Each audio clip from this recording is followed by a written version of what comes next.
kalphung thar siam tur chuan voinia thlai ke hi an poimo katia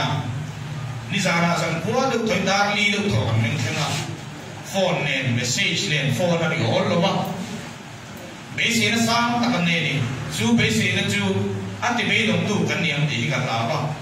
kan politics din mon ke ni ai ni sa chiang dai zo bang party din aflu em mani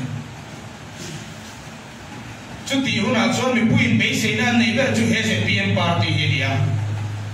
he PM party he mi puin te ati be do mani si chuan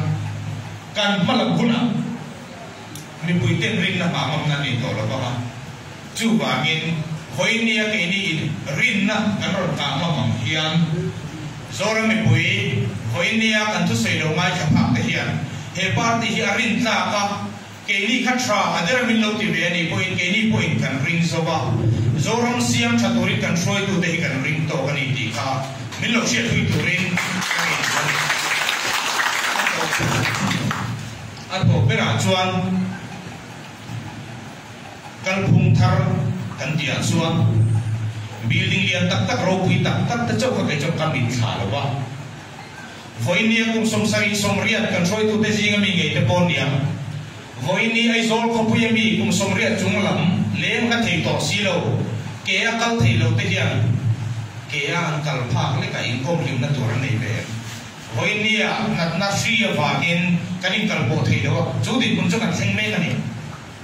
khopui thang me kan ti ho te kan tu mangin develop thei tai la kum hu pa te nan sa om na anu him thei na turin plan kan nei do ne kan cũng pa te ke ni po kan lo pa ve yang ram nuwa ram tra siam tur chuan voinia hian ate daratama alian ter sengin working age kan ti na thok the kum so pari ate tama kum so rokin kar mak ni lo deu ai niam te ai sang te zora mi puiti hian min sira anni ta na kan pa chok thi he ai zau le so chokin Voinia kan polisi nei sa ZPM ina asia chian hi tingkang il kor ala sen phalo dia chumi lama ton le zual tur chuanin kan ho du te po ka ngen nu pal ko ni kalo me